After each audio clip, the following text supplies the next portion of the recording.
자, 18에서 21번 가겠습니다. 18에서 21번. 이반에서는 뭐 몇 번 했던 얘기이긴 하지만 한 번 더 설명해 보겠습니다. 고전소설의 본질은 어디에 있다고? 오락성의 획득. 알겠죠? 오늘날로 치면 막장 드라마나 웹툰이라니까. 전개가 늘어지면 돼, 안 돼? 안 되죠. 이야기를 듣고 있던 사람들 다 자리 박차고 떠나갑니다. 그러니까 과거나 현재에 대해서는 뭐가 종종 드러난다고? 유학적 제시. 근데 뭐하고 뭘 구별해줘야 돼? 인물의 발화를 통한 유학적 제시인가? 서술자의 서술에 의한 유학적 제시인가? 그리고 미래와 관련해서는 뭐가 자주 등장하느냐? 예를 들어서 쌤이 어저께 밤에 잠을 자다가 돌아가신 우리 할아버지를 꿈속에서 만났다 이거죠. 그리고 우리 할아버지가 나한테 뭔가 말을 하려고 하는데 입모양이 잘 안 보이는 거야. 소리도 잘 안 들리고. 근데 가만히 보니까 숫자 6개를 말씀하고 계셔. 뭐 해야 돼? 로또 사야죠, 그쵸?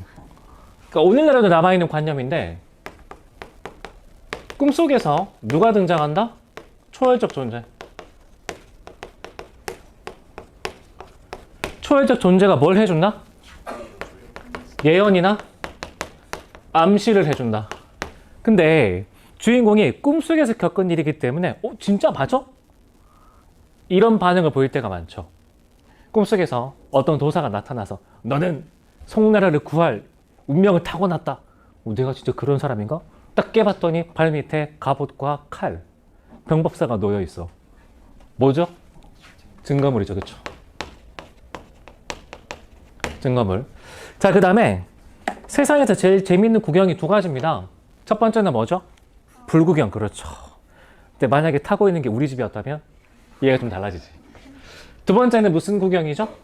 싸움 구경, 그렇죠. 고전소설은 보통 무슨 구경? 싸움 구경이죠, 싸움 구경. 그러니까 인물 간의 관계 파악이 핵심이죠. 현대소설보다 더 그런데 같은 이름인데, 같은 사람인데 부르는 이름이 자꾸 달라집니다. 그래서 여러분의 짜증을 유발하는데, 네, 이거 외워줘야 우리도 싸움 구경을 재미나게 할 수 있는 거죠. 맞습니까? 그 다음에 작자 미상의 소현성록, 얘는 공간의 명칭까지 같이 정리했어야 됐었지? 자, 그리고 장현수등의 박태환의 골모가 지시어를 통해서 인물 간의 관계가 확장이 되고 있었습니다. 올해 6월달 모의평가 뭐가 있죠? 이대봉전. 맞죠? 그래서 이것도 주의해 줘야 됩니다. 이것도. 자, 그리고 공간의 이동과 배경 묘사. 그동안의 기출에서는 공간의 이동을 언제 강조를 했냐면 이 과정에서 배경 묘사가 들어갈 때. 배경 묘사. 이게 지금으로 따지자면 영화 보는데 갑자기 뒤에 BGM이 바뀌는 그런 효과입니다. 나는 어벤져스 광팬이었는데 지금은 마블을 안 보고 있습니다. 근데 예컨대 어벤져스에서 뭔가 이 클라이막스에 다다를 때 갑자기 그 깔리는 그 음악 있잖아요. 어벤져스 특유의 OST. 그게 깔리면 자, 집중해, 이런 얘기죠. 그게 이런 효과죠. 됐죠? 자, 그 다음에 새로운 정보를 제시할 때 장면을 따로 설정해서 이야기를 질질 끌게 되면은 역시나 청중들이 자리를 박차고 떠날 우려가 있기 때문에 대사 속에 슬쩍 집어넣을 수 있다 그랬죠? 그래서 고전 소설만의 디테일한 내용 유치는 예하고 특히 어디서 문제가 된다? 여기서. 맞습니까? 그리고 서술자의 개입까지 신경 써볼 필요가 있고. 됐죠? 자, 이 정도를 21번 문제 밑에 적어볼 수 있도록 합시다. 시작.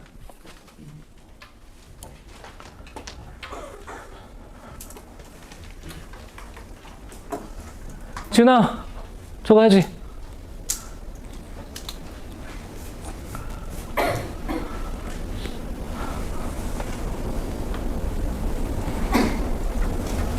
저녁 뭐 먹을지 생각하고 있었어? 적어 봅시다.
여러분 한 가지만 더 추가합시다.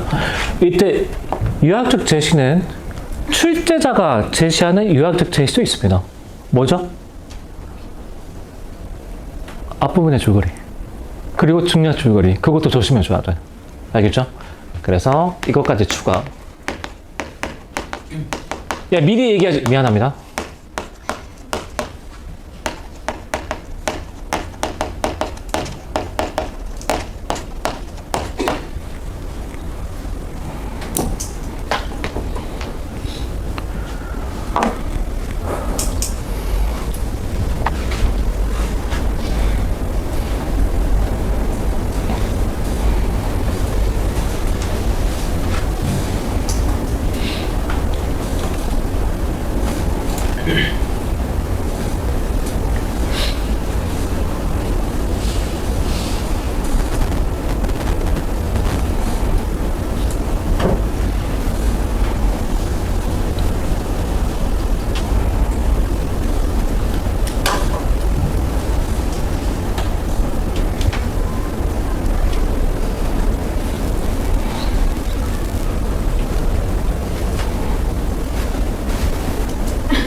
자, 본문 들어갑시다. 설홍이 소주땅 구화동에 이르니 이미 삼각이 되었는지라 잠시 유숙할 곳을 정치 못하더니 마침 바라보니 한 집이 있거늘 객실에 들어가니 주인은 없는지라 할 수 없이 그 밤을 지냈더니 비몽간에 밑줄 비몽간에 그러면 100% 꿈속입니다. 쌤 잠이 덜 깼을 수도 있잖아. 아니 고전소설은 그런 게 없다니까. 예컨대 좀비물 같은 거 생각해 보자고. 내가 생각했을 때 좀비물은 세 가지 클리셰가 항상 나옵니다. 첫 번째, 지 밖에 모르는 캐릭터가 한 명 있습니다. 그리고 사람들에게 꿈과 희망을 전달해주는 밝은 성격이 꼭 한 명 등장합니다. 그리고 세 번째, 하지 말라는 거 꼭 하다가 좀비 되는 인간들이 있습니다. 정해져 있잖아 거의. 고전소설도 그렇다니까. 이런데 태클을 걸면 안 된다고. 알겠죠? 그래야 재밌죠. 바람도 유발되면서. 아무튼 간에 비몽 간에 왕승상이 은연히 서서 설홍을 깨워 왈. 네, 깬 거 아니라고. 공자는 접객할 주인도 없는데 무슨 잠을 이다지 자나이까 밑줄 선생의 명령을 받아 나를 찾아왔거늘.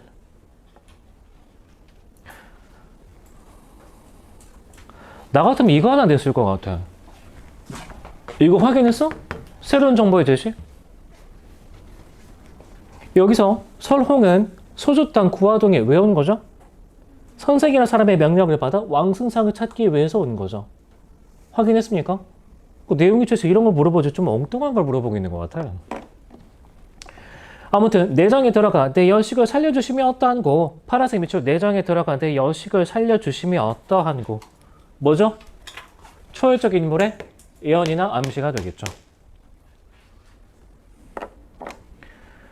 하며 간대 없거늘 설홍이 깨달으니 일장춘몽이라 그제야 왕승상 집인 줄 알고 바로 내정에 들어가니 밑줄 등촉이 휘황하며 방중이 요란하거늘. 뭐죠? 공간이 바뀌니까 배경묘사가 일어나고 있죠. 그래서 이 공간에서 일어나는 사건이나 인물의 심리는 꼭 정확하게 확인해 줘야 돼.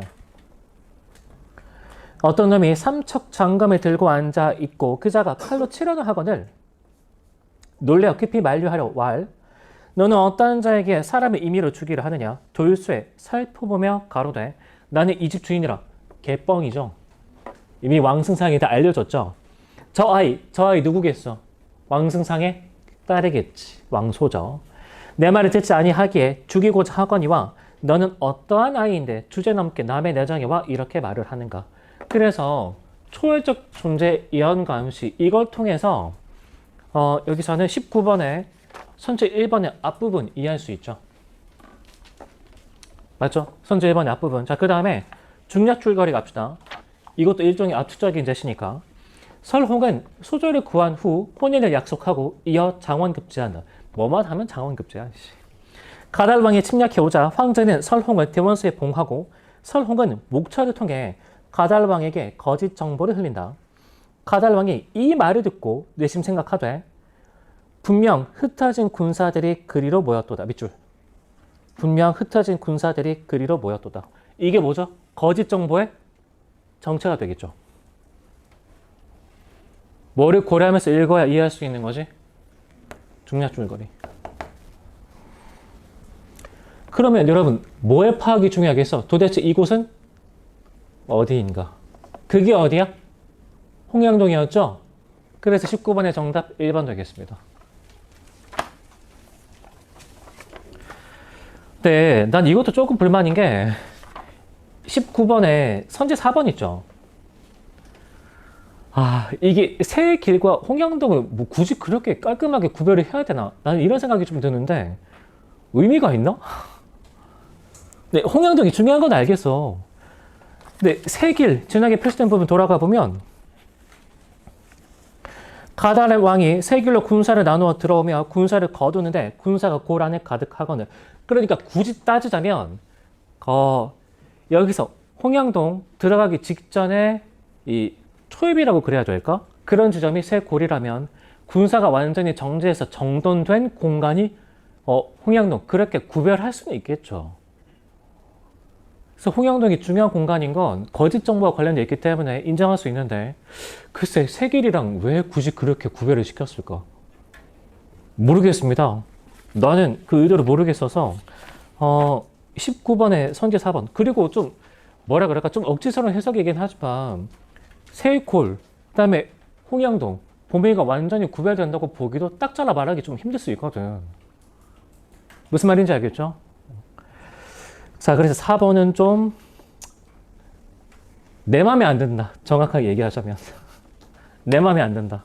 자, 이유가 뭐냐면 예컨대 그 19번에 1번 있죠. 구화동. 얘는 얘랑 관련이 있으니까 그리고 이게 간단하게 드러났었으니까 내정으로 들어가면서 분명히 물어볼 수 있죠. 그런데 자, 기출문제 중에서 예시를 들어보면 21년 9월달 모의평가 작자 미상의 조응전이 있겠습니다. 조응전.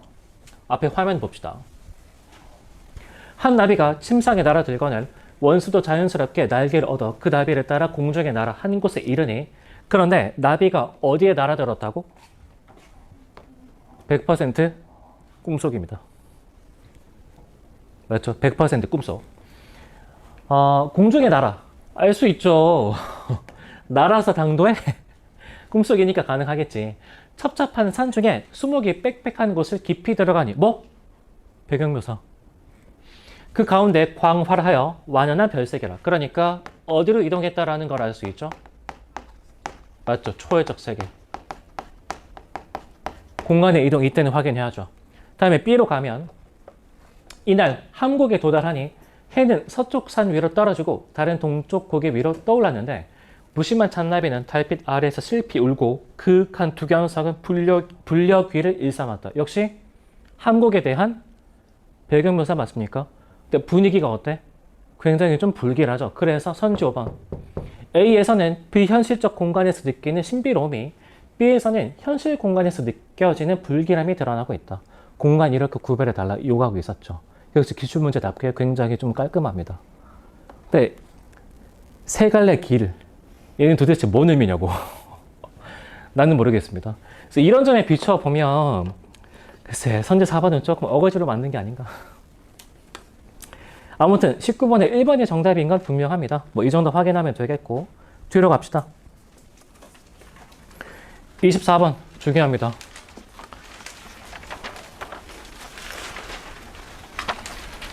(24번에) 별표 하나 쳐보고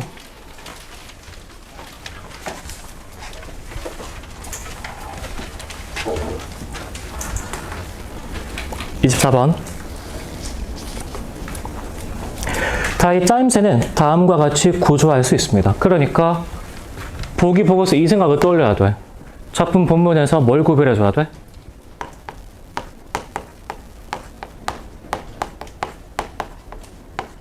첫 번째 기준 이렇게 잡아야죠.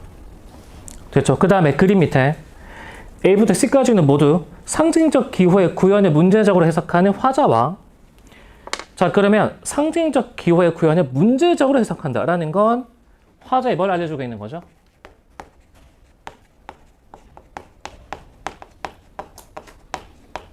화자의 태도를 알려주고 있는 거죠. 그 다음에 상황에 통상적으로 반응한다라는 건 누구의 태도? 그럼 인물의 내면이잖아. 고려해서 읽어줘야죠. 근데 생각해 봅시다. 상황에 통상적으로 반응한다. 이거 단어 이렇게 쓰면 문제 수준, 난이도가 좀 낮아질까봐 이렇게 통상이라는 단어로 쓴 겁니다. 두 글자로 바꿔주면 통념. 맞죠? 그럼 둘 중에 누구의 태도가 훨씬 중요해? 문제적으로 반응하는 화자의 태도가 훨씬 중요하겠죠. 납득되나? 자, 그 다음에 각각의 액자는 이상적 인간상을 표방하는 세한 사물의 매개로, 여러분 이상적 인간상을 표방하는 밑줄.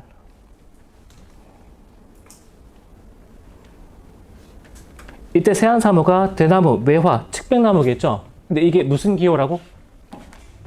상징적 기호. 그러니까 뭐 따져줘야 돼? 원관념. 비유와 상징 나오면 무조건 원관념과 보조관념 이거 떠올려줘야죠.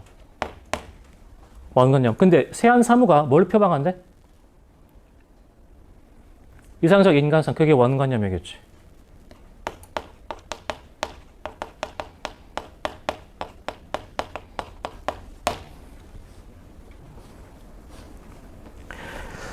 그걸 매개로 화자가 청자를 일깨워 이해의 폭을 넓히는 밑줄.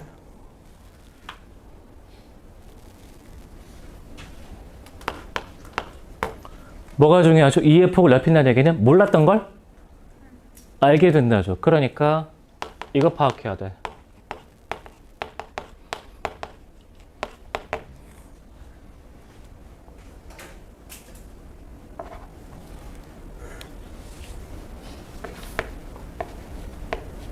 심리 변화. 자, 그리고 이러한 이야기의 연쇄와 액자가 상호작용은 달을 관통하는 진정한 실질의 깨달음이라는 주제와 긴밀히 결합하고 있습니다. 자, 그러면 여러분 이거 생각해 봅시다. 이게 중요한 거죠. 근데 실질이 있다면 그와 대응되는 개념 뭘 생각해 볼 수 있지?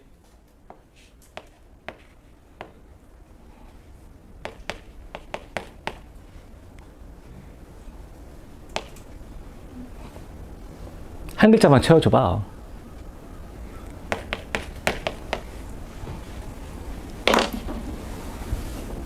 됨? 그러면 진정한 실제를 깨닫지 못했다면 어디에만 집착하고 있다고 볼 수 있죠? 형식이나 형상에만. 그게 본문의 그림이죠. 보기 이 5가지가 다 생각이 나야 됩니다. 여러분은 보기 있고 이 정도까지 생각해줬습니까? 안 되면 다작품 굉장히 해석하기 힘들어집니다. 안 되면. 이게 그러니까 무슨 역할을 했냐면 내가 독서지문을 읽을 때 1문단부터 먼저 읽고 나서 글이 어떤 식으로 흘러갈지 생각을 정리해봐라 이런 얘기 많이 하죠. 그 역할을 여기서는 누가 하고 있는 거죠? 보기가. 그렇죠. 그러니까 이 말의 무게감을 여러분이 이해할 수 있어야 돼. 그러니까 보기라는 건 해석의 기준 역할을 하고 있는 겁니다. 무당 작품을 어떻게 읽어 내려갈지. 근데 그 기준이 없는 상태에서 어려운 작품을 읽어 내려가면 당연히 문제점에 봉착할 수밖에 없지. 됐나? 자, 그래서 문제 24번 위에다가 이렇게 적어 봅시다. 예. 다음에 여기 기준까지.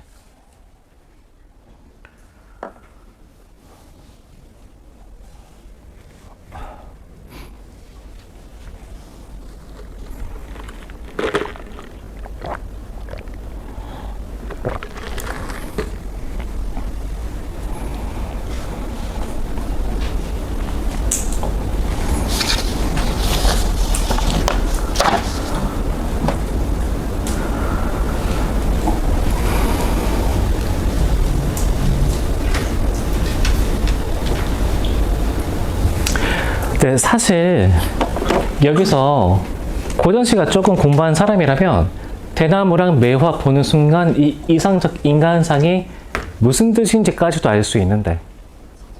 맞습니다.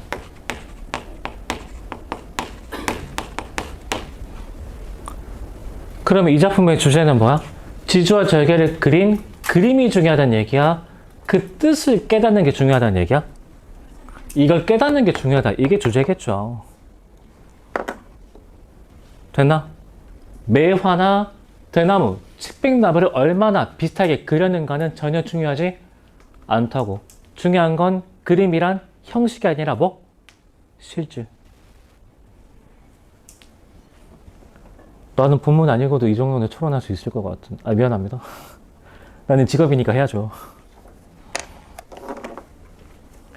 근데 생각보다 진짜 보기에서 많은 정보를 주고 있죠. 그리고 많은 기준이 도출이 되지. 이거 다 무시하고 가니까 얼마나 힘들어지겠어. 보기를 보기만 해서는 안 됩니다. 기준으로 삼아야죠. 자, 그러면 시간 줄 테니까 다 질문 다시 읽어보고 25번과 24번 두 문제 한번 도전해 봅시다. 시간 5분 주겠습니다. 시작.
자, 그만 앞에 봅시다.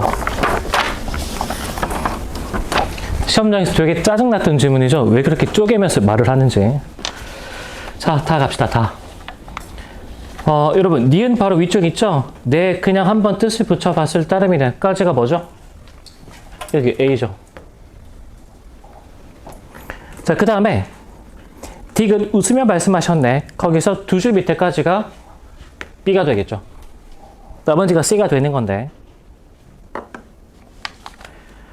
자, 본문 들어가 봅시다. 사함이 자신의 호를 주거농이라고 짓고 거처에 불이라는 편액을 걸고 나에게 서문을 지어주길 청했다. 그러니까 자기 호가 뭐라고? 주거농이라고. 그러니까 대나무 정원의 늙은이 이런 뜻이죠. 대나무 정원의 늙은이. 내가 한번 그 집에 올라보고 정원을 거닐어 보았지만 단 한 그루의 대나무도 볼 수가 없었다. 내가 돌아보며 웃으며 말했다. 여기가 소위 무하향 오유 선생의 집인가?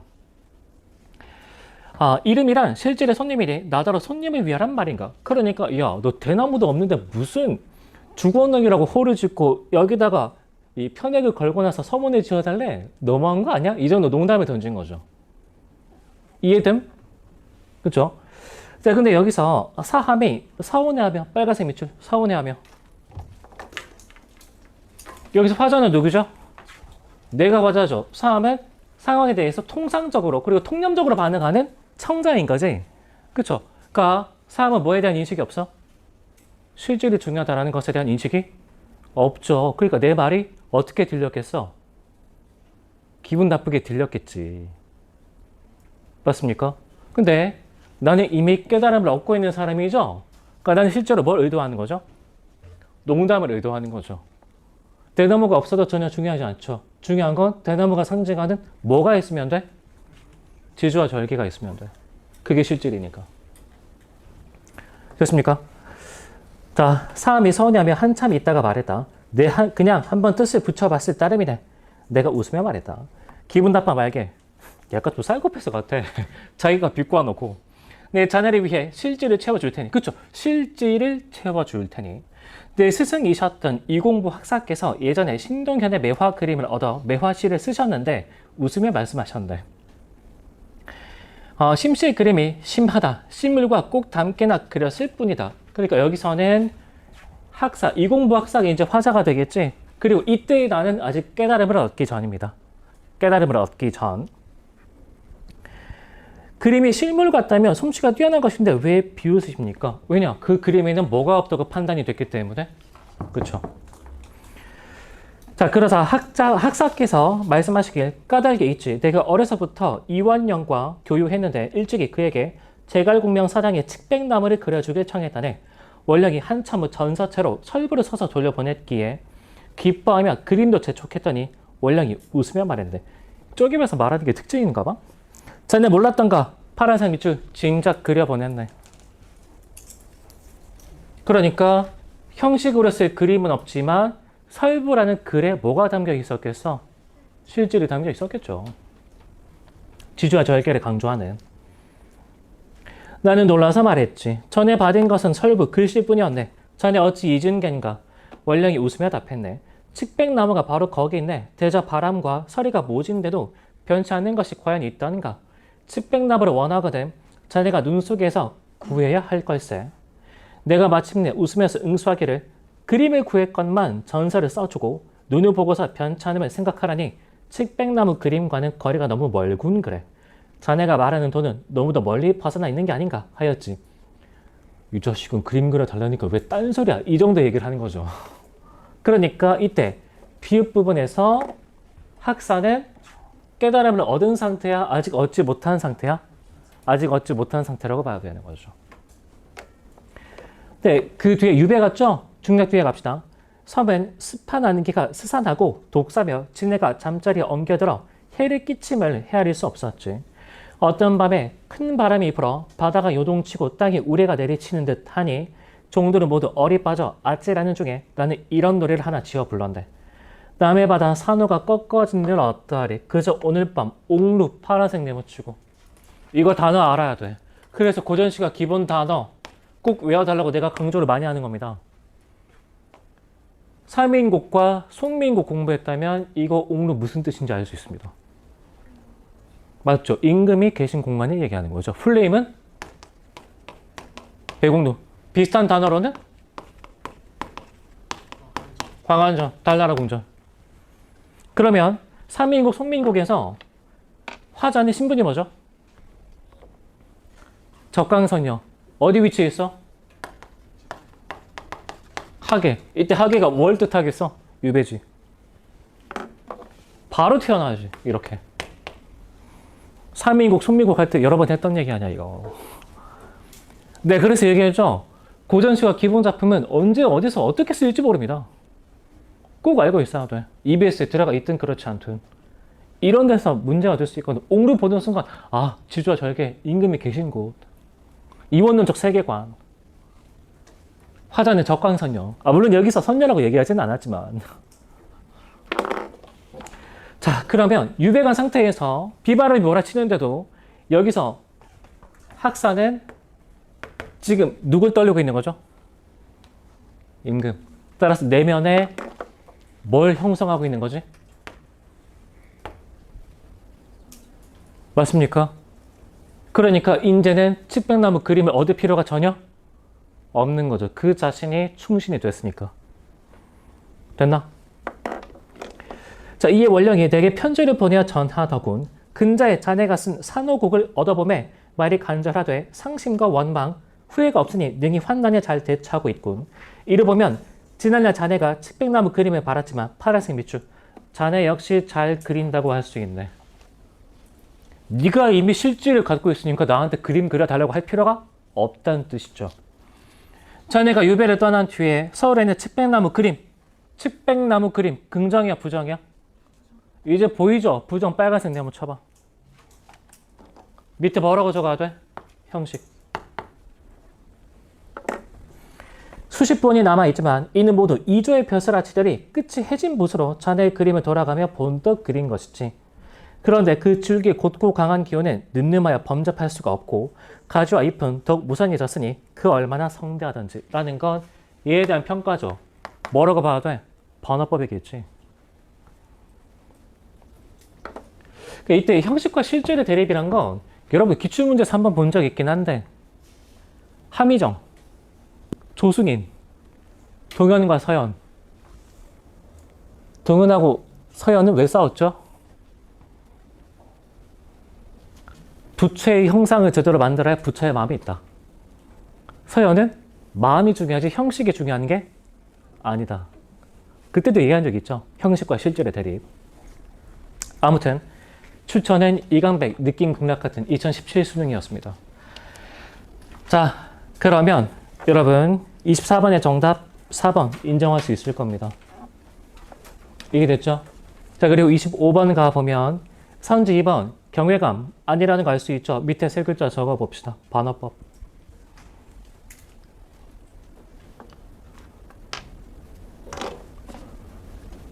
자, 그러면 25번에 5번 정답 낼 수 있을 겁니다. 그래서 2번이 굉장히 중요했습니다. 반어법임을 이해하기 위해서는 주제의식을 정확하게 파악한 상태에서 이거 단어까지 알고 있어야 돼. 이거 단어까지. 그 전에 이런 기준까지 세워놨어야 되는 거죠. 굉장히 까다롭지만 사실은 문제 하나만 따로 떼놓고 보자면 굉장히 잘 출제한 셈인데 이번에 7월달 덮어 모의고사가 실험자인 성격이 너무 강해서 조금 아쉬운 점이 있긴 합니다. 자, 문학 해설은 이 정도로 가름하겠고 마지막 당부의 말 좀 전하겠습니다. 이 문장을 내가 굉장히 좋아하는 책에 실려있는 문장입니다. 그 여러 가지 수필들을 모아놓은 이 짤막짤막한 수필 모음집인데 김수현 작가의 나는 나로 살기로 했다. 여기 나와 있는 문장입니다. 우리는 미래의 불행을 걱정하지만 가장 큰 불행은 걱정으로 현재를 망치는 것이다. 덕후 시험 성적 받아보고 나니까 대학 어떻게 가지? 근데 그 걱정 때문에 지금 공부를 안 해. 이런 거죠. 나는 대한민국의 고3들은 뭐 그렇게 공부를 열심히 한다고 생각하지 않습니다. 정확하게 얘기하자면 공부에 대한 걱정을 많이 하죠. 재수생은 조금 공부 많이 하는 것 같긴 한데. 그렇죠? 이거 내가 여러 번 했던 얘기죠. 지나온 길을 돌아볼 때 필요한 건 후회가 아닌 평가, 그리고 성찰. 앞으로의 길을 내다볼 때 필요한 건 걱정이 아닌 판단과 계획. 됐습니까? 그래서 뭐 지문 하나하나 뜯어보면 그래도 여러 가지 의도를 담고 있는 좋은 지문들이었습니다. 그래서 여러분들 너무 낙심하지 말고, 그죠? 어떤 점이 부족했는지 걱정할 게 아니라 차분하게 성찰해 봅시다. 걱정할 게 아니라. 나 대학 어떻게 가지? 라고 하면 걱정으로 현재를 망치고 있는 거라니까. 이 얘기도 여러 번 했죠? 1년 뒤에 원하는 대학에 다니고 있는 자기의 모습을 한번 상상해 봅시다. 지금 이 시기에 7월 달 더 망쳤던 거 생각이나 날까? 그쵸? 지금 걱정에 매몰되어 있으면 1년 뒤에 자신을 망치게 되는 거죠.